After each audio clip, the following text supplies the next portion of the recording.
Jenny and I have been together for 5 years. I became her assistant to help save the company, taking care of everything there. Her friends mocked me for being a freeloader, but she never defended me. She canceled our engagement party to host a welcome party for someone she cared about. That night, I stood outside the private room. I heard him ask, "Won't Gary be upset that you suddenly called off the engagement?" She laughed and said, "Don't worry. Guys like him are easy to please." At that moment, I decided I needed to leave. On the day I flew out of the country, she showed up at the airport in a wedding dress, driving a sports car, ready to propose to me. But this time, I didn't wait for her. During the engagement rehearsal, Jenny never showed up. I couldn't reach her on the phone. Mike joked the princess got cold feet. Huh? Probably. You still got jokes? If you ask me, skip the wedding and stop being her lapdog. Can't blame him. I did act like Jenny's lapdog. She was strong-willed, and when unhappy, she didn't care about sparing my feelings. But I understood her privileged background and how she was pampered, naturally a bit spoiled. As the man, I figured I should let things slide for her. Plus, I was the orphan her family sponsored. After college, I became her assistant. She thought I wanted the job, but I just wanted to be near her. She didn't know I fell for her at first sight at the orphanage. She was like a princess, and back then, I was too shy to look her in the eye. But she smiled and gave me a gardenia, introducing herself as Jenny. In that moment, she became my first love and my only love. I saved that flower's petals between the pages of my books, just like how I carefully cherished my feelings for her deep inside. Even knowing she wasn't the most capable, that her company was full of problems, I turned down offers from big firms to stay and help her out. I willingly played the role of her secret boyfriend and subordinate for 5 years, helping her secure her position step by step. Her friends didn't realize her achievements were thanks to me and thought I was a freeloader. I never clarified because I knew she valued her image. After all these years, I loved her, was used to looking up to her, so I tolerated and silently supported her. But I'm human, and I get disappointed too. Constantly giving with nothing in return is exhausting and makes one consider quitting the relationship. So, I contacted the hotel manager to cancel the engagement party. If I guessed right, Jenny was on a flight to Los Angeles. Last night, her admirer called. I heard her say, "Henry." It was hard to imagine how someone like Jenny, who's always cranky in the morning, spoke softly, asking what happened without a hint of irritation. I didn't know what was said on the other end, but I heard Jenny's anxious voice from the bathroom, full of worry and care. Before she came out, she accidentally knocked over my glass.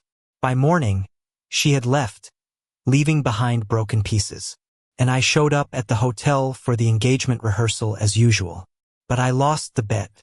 He's the charming, talented, romantic guy her friends always compare me to. The crush she had in college but never confessed to before he went abroad. He's the guy I couldn't beat in 5 years. Truthfully, I'm tired. The next day at work, I felt everyone's curious stares. Walking past the break room at lunch, the staff were gossiping about me. You think Gary failed to rise up the ranks? Well, they're not from the same world. Even if they marry, they'll end up divorced. But I think Gary's pretty handsome and a gentleman. So what? If he was really capable, would he be an assistant for 5 years? At best, he's Gary, at worst, a gopher just surviving by being a lapdog. Yeah, our Jenny is practically royalty.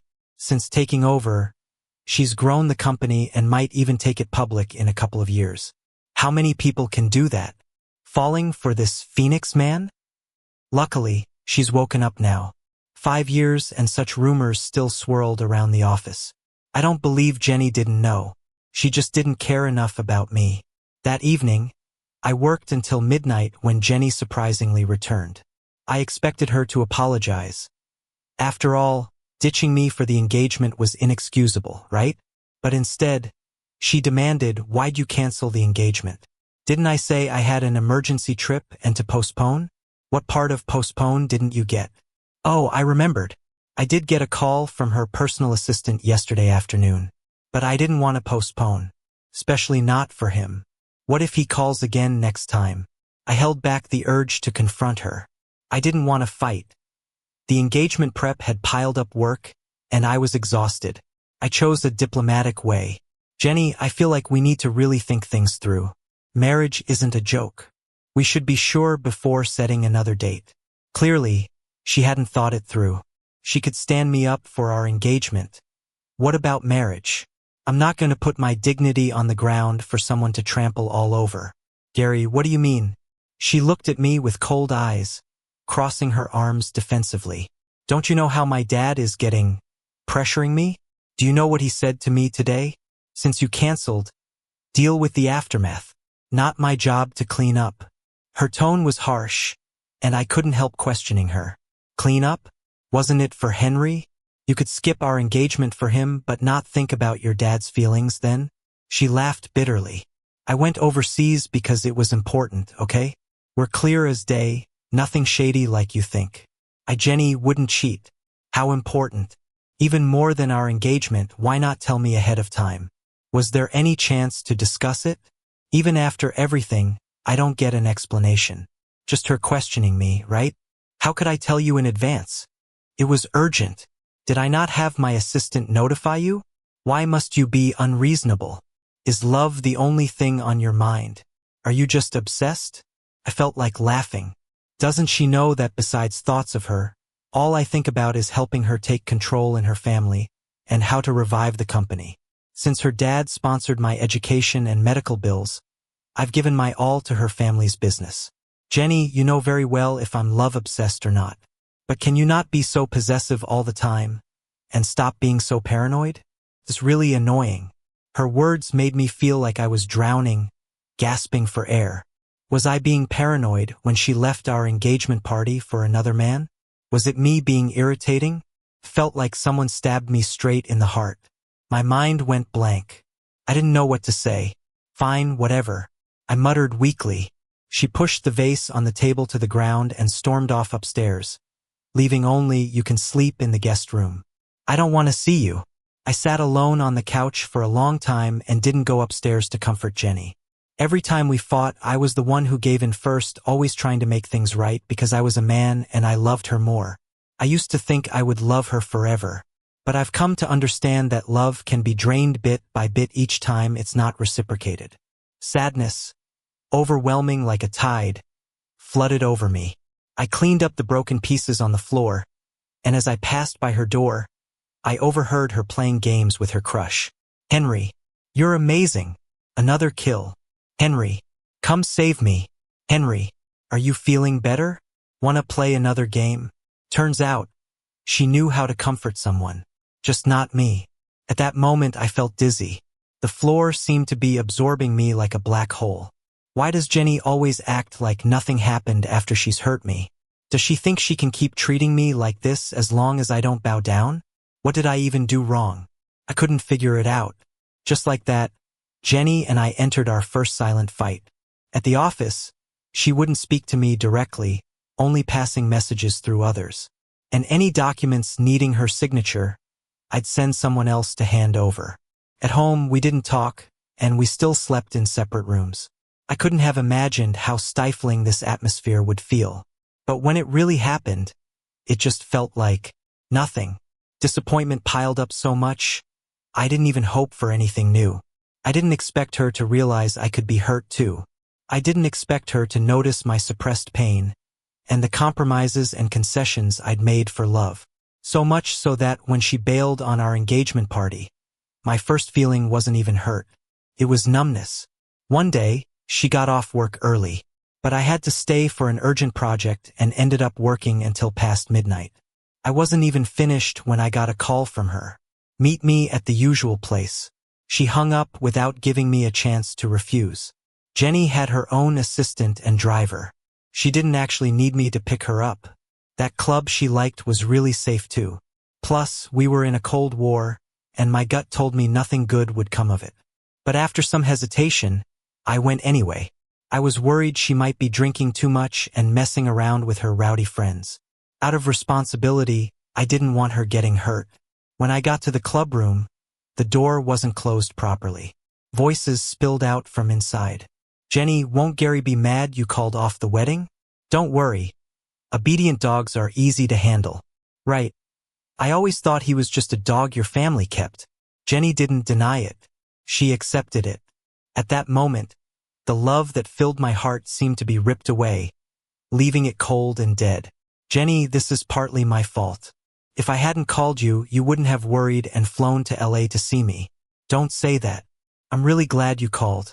Teasing voices filled the room. What call are you talking about? Share with us. Why call Jenny but not us? Aren't we your friends? Henry, you haven't been back in 7 years. Did you come back because you heard Jenny got engaged and wanted to break it up? Spill it. When they mocked me for being a pushover, why didn't she get mad? The first time I met her friends and they made fun of my knockoff clothes, why didn't she stand up for me? She'd just say her friends were straightforward. No harm intended. But she knew I bought those knockoffs not out of vanity, but ignorance. Why didn't she give me a chance to explain? The dignity I carefully kept intact was shredded by her friends' comments. Yet, whenever I saw the shirts and ties she gave me later, I'd forget the hurt and fall for her even more. It wasn't about the price, but being touched by how she tried to protect my pride. So every time her friends broke my confidence, she'd patch it up, and I'd be grateful.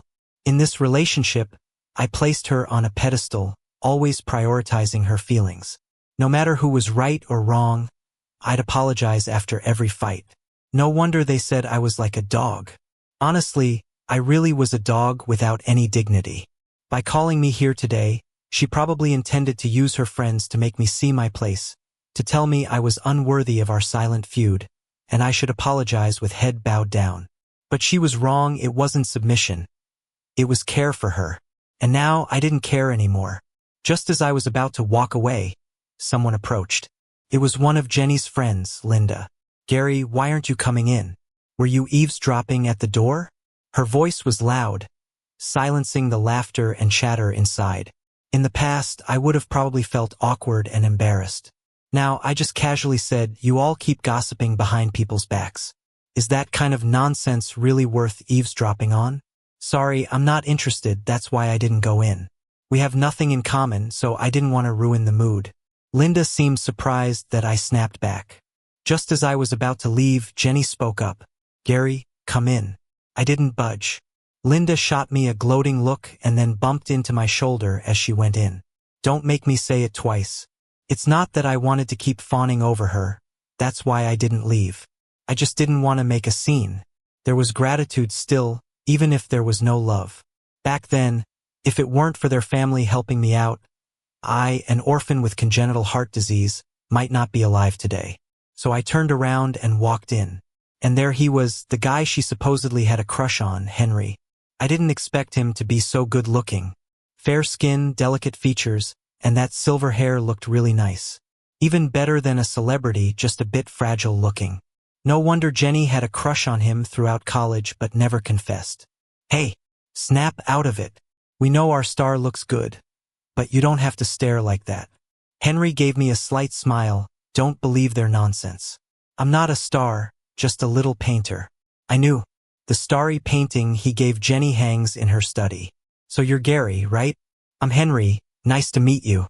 If it weren't for the challenge in his eyes, I might have thought it was a friendly smile. I responded coolly, yeah. Jenny, with a stern face, spoke to me. Since you're here, sit down. Our welcome party for Henry isn't over. You'll have to wait. She sat next to Henry, with someone else beside her, leaving no spot for me. So I sat in the corner. Everyone acted like I was invisible. In the past, I'd have felt on edge, scared her friends would look down on me, embarrassing her. Even if I didn't think much of her friends, I would have tried to get along to avoid upsetting Jenny. But sometimes, care leads to chaos, and it took me a while to realize that to those idle rich kids, the more I tried, the less they respected me. My gestures were seen as sucking up. Now I was just glad to have some peace in a corner, taking out my phone to deal with work stuff. They were playing a game of passing notes with their mouths. The noise was loud and annoying. I glanced over, disgusted. Just then, as Henry was about to pass a note to Jenny, it dropped, and they accidentally kissed. Henry quickly pulled back. Jenny, sorry, I didn't mean to. It's fine. Jenny forced a smile. She looked stiff. It's just a game. Not sure who she was trying to convince. Through the crowd, Watching her nervous look, I mocked myself with a smile. Ah, you two lost. Come on, draw a truth or dare for a penalty. Stare deep into each other's eyes and sing a love song. Hey, hey. Ah, OTP vibes. In the past, I might have been heartbroken. But now I just felt sick. So sick I wanted to puke. Jenny gazed at Henry all googly-eyed, her ears turning red. I hadn't seen her look this in love in ages. These past 2 years, as the company grew, she became more impatient with me. I still remember that first year at the company, working late on New Year's Eve together. I told her to go rest, but she insisted on staying with me. At midnight, the office lights suddenly went out. She stood on the 30th floor balcony, holding a sparkler. Gary, Happy New Year. May you never be happy without me in your life. Even her confessions were so assertive. Snow began to fall suddenly. She blushed and asked me, Gary, will you stay by my side from now on? Sure. Fireworks in hand, she ran to me. In the moment she hugged me, I really felt like I had it all. I knew what it was like when she loved me. So of course, I could sense her growing disdain. Many times I didn't know why. At this moment, the reason became clear. When the music ended, Henry suddenly picked up the microphone, facing my way. Gary, don't misunderstand. We just lost a game and we're fooling around. I swallowed back some ugly words. Yeah, you do have all the fun you want. Jenny suddenly sneered. Gary, why the sarcasm? I'm confused. I've been acting so magnanimous. Why is she still picking a fight? But this time I won't hold back. If you find me annoying, I'll leave. Clear the space for you. I stood up. Jenny's face turned even darker, and she threw the microphone to the ground.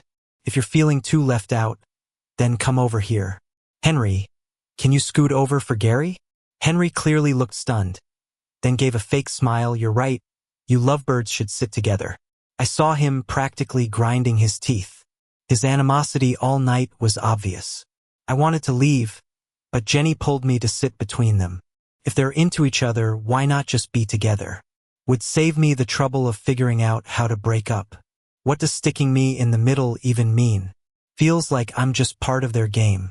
It's even more nauseating. My stomach is churning. Until a sharp pain hits me, I realize I'd been too busy with work to eat. My gastritis might have flared up. Just when I was about to tell Jenny I wanted to leave, she pushed a glass of ice-cold drink towards me. I lost the game. You drink it for me. I frowned. She knows very well how bad my gastritis is. I can't handle alcohol. For 3 years, I drank quite a bit blocking for her, ruining my stomach. These past 2 years, as business thrived, when I'm out socializing, I can just say I'm allergic to alcohol and no one minds. Jenny's doing this on purpose. I looked up at her, asking, why? I honestly don't get why Jenny's doing this to me. Even if you don't love someone anymore, why hurt them? What did I do wrong? I stood by her for 5 years, pulling all-nighters for the company, drinking, giving it my all. I saved the company, growing it bit by bit, never taking credit, not even the money I deserved. Had it been someone else, they would have already taken a big chunk of the company's shares. I get it now. My mistake was not wanting anything, just her love. What? I inconvenience you by drinking for you? She looked at me coldly. Am I an inconvenience to you too? There was a silent tension in the air. I didn't speak, just picked up the glass and drank. Then Jenny lost the second round, then the third. I took the second drink, then the third. My stomach hurt more and more, sweat soaking my back. But still I endured, because this was the last time. I felt like Jenny was getting angrier. I didn't get it. Isn't this what she wanted? Seeing me so miserable. Isn't that exactly what she aimed for? What's she mad about? Henry, sitting next to me, suddenly spoke up. Jenny, I don't think Gary's handling alcohol well. He's looking kinda pale. Want me to drink for you? I'd be grateful. But Jenny said, no need, you've got a cold and you're on meds, drinking's not good. Henry gave me an apologetic smile. Sorry, Jenny's worried about my health. Can't help you out. This is what they call a nice guy online, right? Such a big guy. Why doesn't he just drop dead? I can't stay here anymore. I grabbed the whole bottle from the table, facing Jenny. I know you're mad at me. Here, no need to force drink after drink down me. You want my life, right? I'm giving it back to your family. Then I started chugging from the bottle, the burning liquor hitting my already pained stomach. Cough, cough. The alcohol choked me, causing a massive coughing fit. Just as I was about to continue drinking after coughing, everything went black, and I collapsed. In the haze, I faintly heard gasps around me. Gary threw up blood. Call an ambulance. I felt someone gripping my hand tightly. It seemed like it started raining, landing on my face. Gary, wake up. Don't sleep. The ambulance is on its way, please. But I was so tired and sleepy. Just a little rest, I'll just rest a bit. Gary, wake up, I was wrong. Was that Jenny's voice? No way. We were together for 5 years. Jenny never apologized. Probably a hallucination from losing consciousness. Morning came. I woke up to the smell of disinfectant, seeing Jenny by my bedside, holding my hand tightly. If it were before, maybe I'd be touched. But now I felt nothing inside. At that moment, I realized I really didn't love her anymore. The feeling was gone. I slowly pulled my hand away. She suddenly woke up. She seemed like she hadn't slept all night, her eyes red and swollen. I'm fine now, you should go rest. It's okay. I'll stay with you. I got abalone porridge delivered for when you woke up so you could have some. She opened the box on the table, spooned some, blew on it and brought it to my lips. I fought the nausea. Just leave it there. I'm not hungry. Jenny looked stunned, self-mockingly. Are you still mad at me? No, I just really hate seafood. I'm not the one who loves seafood. Gary, I didn't think your stomach issues were this serious. If I knew, I wouldn't have made you drink last night. I was too much, my bad. You've been giving me the silent treatment long enough, right? Let's make up. I promise that engagement party situation won't happen again.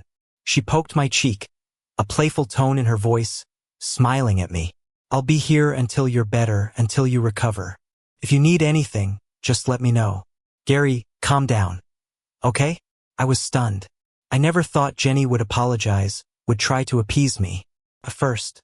But I didn't feel the slightest bit happy. She just looked at me, waiting for my response. But I was speechless. It was all too late. While I was at a loss for words, Jenny's phone rang. She hesitated for a second before picking it up. Then she suddenly stood up, ready to leave. Henry, don't worry. I'll be right there. After the call ended, she seemed to remember me. She turned back, gave me an apologetic look. As expected, once there's a first time, apologizing the second time becomes easier. Gary, I'm sorry. Something serious happened with Henry. I have to go now. I watched Jenny silently and asked deliberately, it's me or him? Gary. I almost thought she was going to choose me. Jenny frowned and continued, don't be silly. Okay? Henry and I are just friends. Promise I'll be back later. Then she left. I didn't stop her, because I'd already let it go. Good thing she chose this way, because I'd made the same choice in my heart. Jenny, this 10-year crush, 5 years of love, ends here. As you wanted, your freedom is yours again. I'm Gary, and I'm done owing your family. Maybe she never liked me that much to begin with. I was useful, that's why she kept me. To be precise, I was useful to the company. Now I'm not only useless, I might even outshine her, become her obstacle. Jenny's dad forced her to marry me, forced her to give me 10% shares. Even though I said I'd sign a prenup and wouldn't take company shares, she still guarded against me at every turn. Once, at a party, someone jokingly offered me an olive branch. She publicly flipped out, embarrassing them. I thought she really cared about me. But no.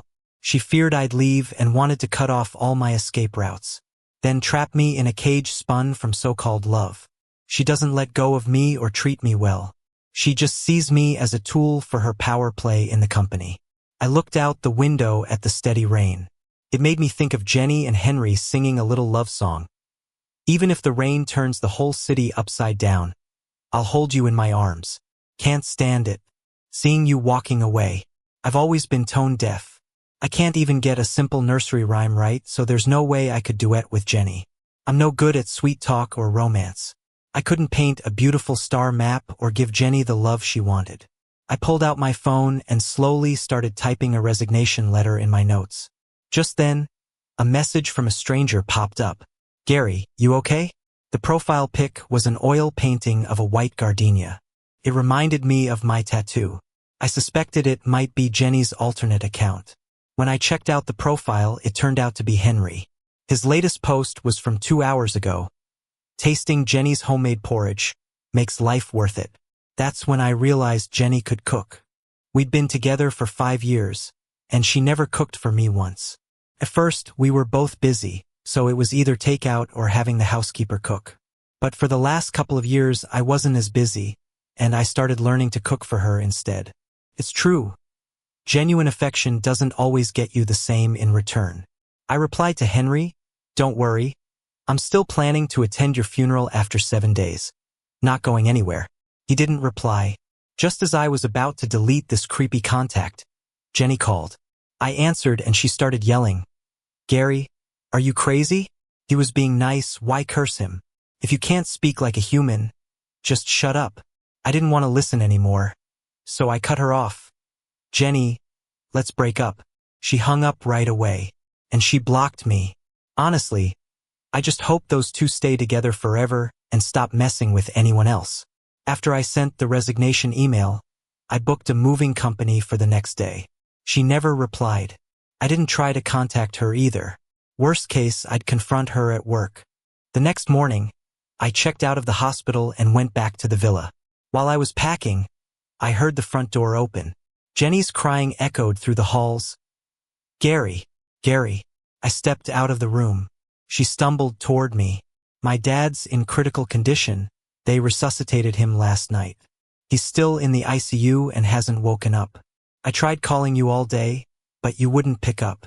I even went to the hospital to find out you were discharged. Why didn't you answer? Do you know how scared I was?" I paused, then pulled out my phone. There were quite a few missed calls I hadn't seen. It was on silent, and I'd forgotten to switch it back. "Don't cry. I'll go with you to see your dad." Jenny hugged me tightly, and I could feel her shaking. "Gary, I'm terrified of losing my dad." "It'll be okay," I assured her. "He's a good man. The good always have luck on their side." When she tried to drive, I stopped her. I'd seen how reckless she got behind the wheel when upset. At the hospital, we waited in the lounge. I suggested she rest for a bit and I'd keep an eye out. She nodded and leaned her head on my shoulder. Her dark circles were heavy, but I couldn't push her away. It didn't matter anyway. My feelings were numb. My heart had been dead for a while. The only concern I had was her father's condition. He'd donated money for my heart surgery, helped fund my education. He was like a second father to me. For the past 2 years, Jenny had broken my heart, yet I never left her. It wasn't just leftover affection. A big reason was her dad's frail health. I didn't want to upset him. Out of the blue, Jenny asked, "Are you still mad at me?" No. It didn't matter what she did, who she was with, or who she cooked porridge for. It wasn't my business anymore. Jenny seemed to sense my intent to end things. She said, "Can we talk after my dad's better? I can't handle any more hits right now." I replied slowly, "Okay." I didn't understand why she wasn't having Henry by her side instead. But I didn't ask. I didn't want it to seem like I still cared. 3 days later, her dad pulled through and woke up. He asked to see me alone. He grabbed my hand and said, "Gary, I know these years have been hard on you." I shook my head, "Not hard. It wasn't right to use a favor to guilt someone, but I didn't stop Jenny at first because my health was failing. I knew she couldn't handle those company sharks, and I was powerless." I know he patted my hand. "The engagement party, I didn't bring it up because I was ashamed. I know how hard these years have been for you, with Jenny acting the way she did. I tried to advise her, but I couldn't change her. Jenny's always been stubborn, and without her mom early on, I spoiled her, and she's become like this. I know being with her was tough. I just said it wasn't tough. I'd gotten used to swallowing all my bitter pills. No one forced me. It was my choice. Paying the price for my choice was only fair." He sighed. "When you both visited me early on, your eyes were full of light when you looked at her. But now they're not." He gave me a testing look, then sighed again. I've seen the other side and I'm letting go. I don't want you two to end up hating each other. But I have one request. Please don't hate me. I'm sorry for my selfishness. They say guys hardly cry, but until the saddest moments. I couldn't hold it in anymore. Like a weight was lifted off my chest, and I could finally breathe. I truly could be myself now. I'd no longer need to please anyone. No more pretending out of a sense of debt. I nodded firmly at him. Thank you. Thank you so much. He smiled gently, looking at me kindly. Gary, you're a good kid, and you'll definitely be happy in the future. I decided to support you back then because you're outstanding and you deserve it. Don't feel indebted to our family. Even if you owe us, you've already paid back in these 5 years. Remember, no matter what, even when you face Jenny, stand tall. You're equals. At that moment, warmth filled my heart. When someone sees your struggles and comforts you, you realize what positive feelings are supposed to be like. I placed a safety charm, which I got from the temple, under his pillow. Uncle, wish you a speedy recovery. Goodbye. After returning to the villa, I continued packing. The moving company arrived just as Jenny drove back. She stopped me angrily. Gary, what's going on? I suddenly realized something. Though I'd already given up on her in my heart and decided to break up, she didn't hear the official breakup. So, I spoke up seriously. Jenny, we're breaking up. Jenny looked shocked and angry. Gary, say it again. You heard me. How dare you? What right do you have to break up with me? Without my family, you'd be dead by now. I cut her off. Your dad's the one who helped me, not you. If he wants me to repay the favor, I'm happy to. But I won't use my marriage and a lifetime of happiness to do it. Sorry, I'm not willing. Jenny glared at me. Is it because of Henry? If I say I really don't like him now, just see him as a friend. What kind of friend has no boundaries? If you don't like it, I can keep my distance from him. Jenny, are you trying to keep me? Sure enough. Hearing this, she jumped up. Gary, don't act all high and mighty. If you leave today, don't think about coming back ever again. I stayed indifferent. Then she said, Henry's been staying at a hotel since he came back. If you leave, I'll let him move in. Did she really think that tactic would still work on me? Do whatever you want. By the way, check your email and approve my resignation. Jenny stood there, stunned. I left. Feelings go both ways. A one-sided relationship won't last. When I got to the office, I started handing over my tasks. This week, Jenny was in a bad mood. During every meeting, the higher-ups didn't dare breathe loudly, and a few employees got fired for mistakes. On my last day, just as I was about to leave, she called me into her office. Gary, you win. Tell me, what do you want for us not to break up and for you not to leave? Just stay by my side. I suspected Jenny was losing it. If there's nothing else, I'll go now. The resignation's done. Jenny suddenly stood from her chair. Gary, just then the office door opened. Henry was dressed sharply, looking pretty good even to someone like me who's clueless about fashion. He was holding a lunchbox, the type our family's cook uses. Seems like he really moved in. I turned to give them space. But Jenny said to Henry, I need to talk to Gary, you should go. Henry looked visibly disappointed. So I said, we're done talking. There's nothing more to say. I'm leaving. But Henry blocked my way, looking at me pleadingly. Gary, don't misunderstand. There's nothing between Jenny and me. We're just friends. She's just pitying me by letting me stay. Don't fight about me. I feel guilty. I'm heading back abroad soon. I really hope to see you two make up. Yeah, just like how you kissed friends. It's my issue. I'm too traditional and can't accept you joining our family. That's why I'm leaving.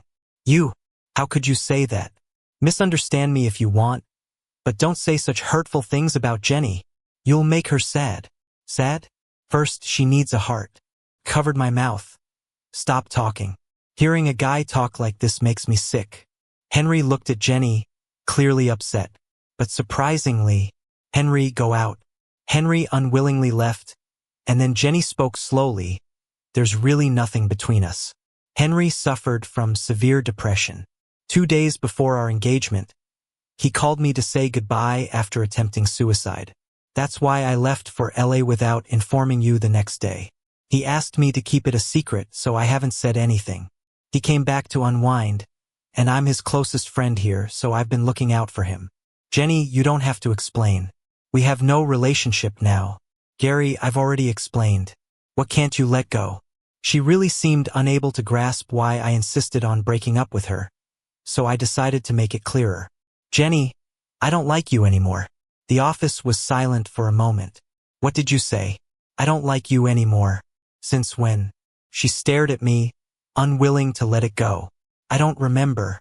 Maybe it was when you played games with me and almost got me killed with alcohol. Maybe it's when you sang to Henry in front of me, ruining our engagement, or maybe it was throughout the past 2 years. Every time you took out your bad mood on me, every bit of indifference burned through my love.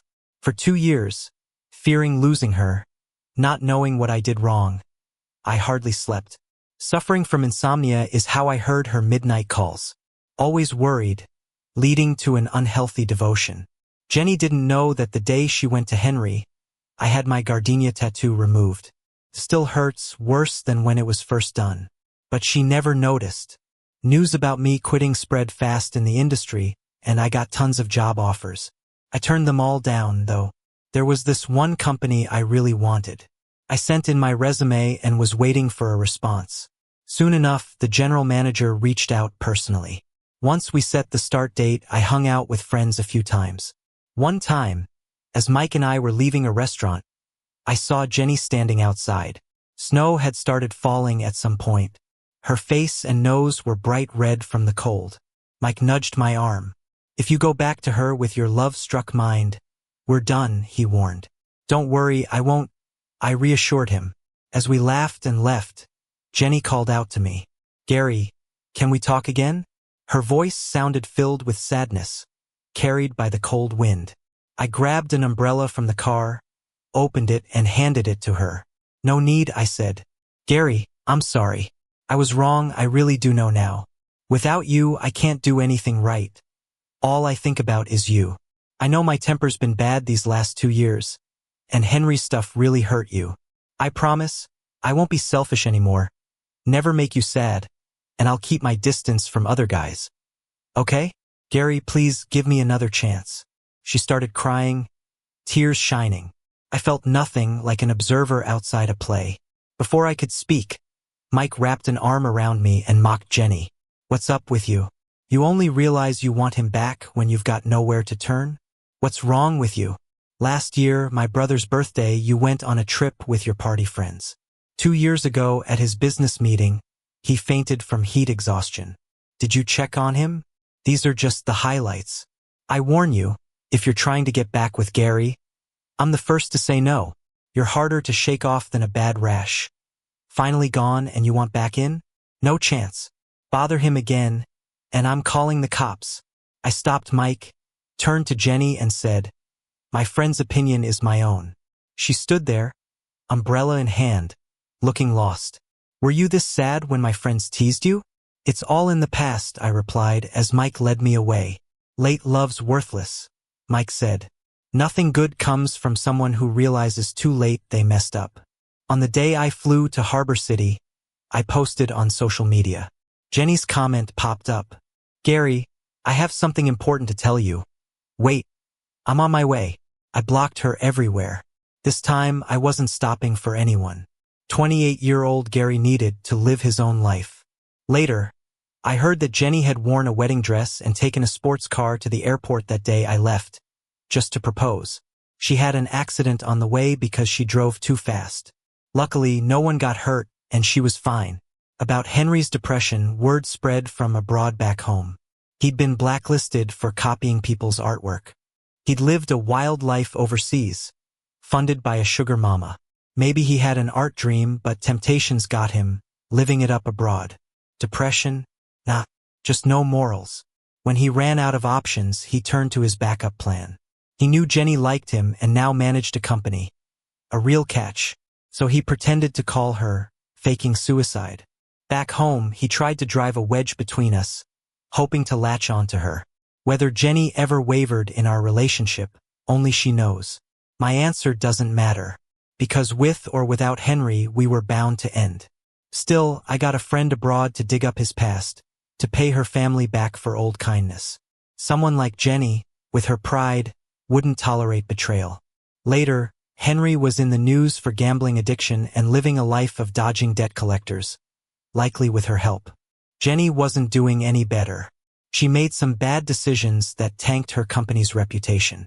3 years later, I was vice president at my new job. While traveling, the CEO threw a party to welcome me. A year before, I had helped broker a deal with a big real estate company for him. As I was mingling, someone approached from behind. "Gary, can I talk to you?" I turned around to see one of Jenny's old party friends. Before I could respond, the CEO snapped, "Today's my friend's day, don't sour it. Get lost." The guy left, looking embarrassed. Later, in the bathroom, I overheard him on the phone. "Damn, if I knew Gary was this successful, I wouldn't have chased after Jenny. Should have gone after Gary, but now it's too late. We used to act all cool towards him, now he's out of our league. No wonder Jenny didn't come. She didn't want to be embarrassed. Hiding won't help. Everyone knows now she's a fraud. Without Gary, her company wouldn't have grown. Then she betrayed him, and look at her now, her company's finished, and her pride's shattered. If she hadn't talked behind Gary's back, calling him useless but obedient, we wouldn't have believed her crap, and we wouldn't have disrespected Gary. Thought he was a freeloader. He came out just as I finished washing my hands. I glanced at him in the mirror and said slowly, "You still haven't kicked the habit of talking bad about people." "Huh? Sorry, Gary." I took the paper he handed me and wiped my hands carefully. Didn't bother looking at him again. As for his family's company, it's long been blacklisted by me. I admit I hold grudges. After the party, I saw someone I hadn't seen in a while downstairs when I went back to the hotel. Jenny turned around, and that's when I noticed the scar on her forehead. I thought she came to ask me to save her company. But unexpectedly, she said, "Gary, I'm leaving, going with my dad to a rehab center abroad.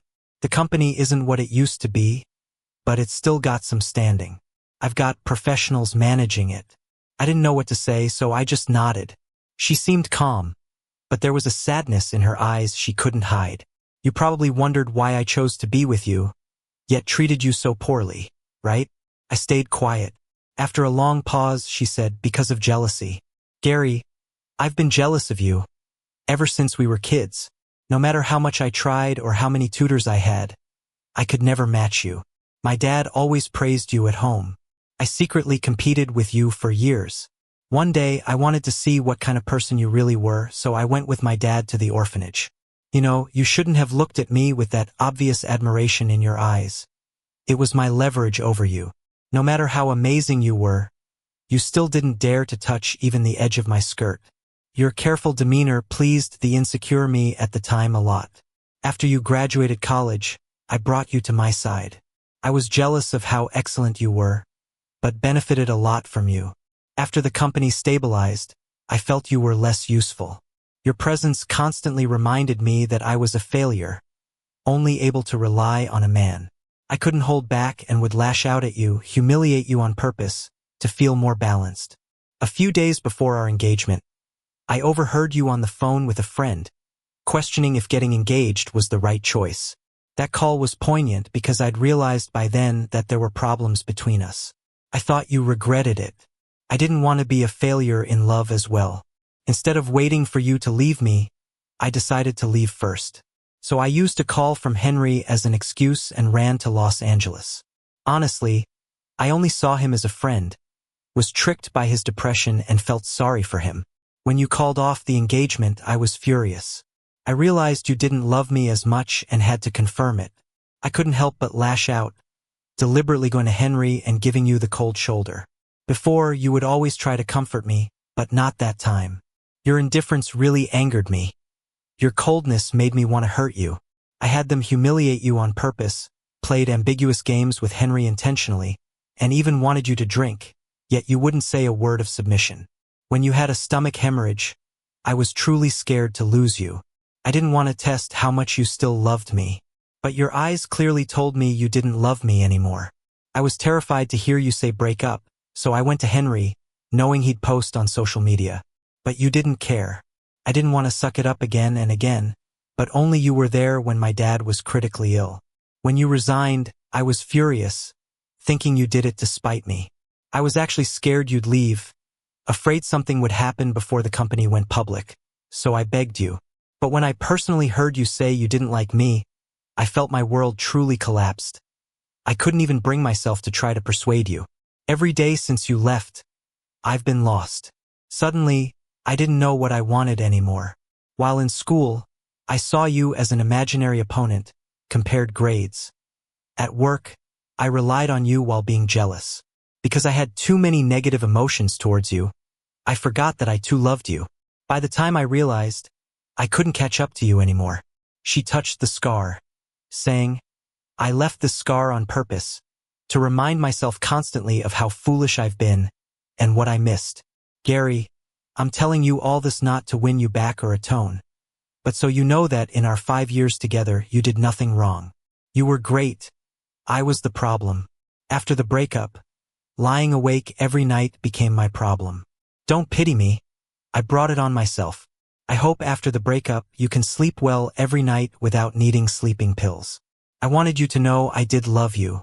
That's it, Gary. Goodbye.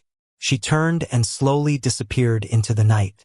I stood there watching her back for a long time. There were many things I wanted to say, yet no words came.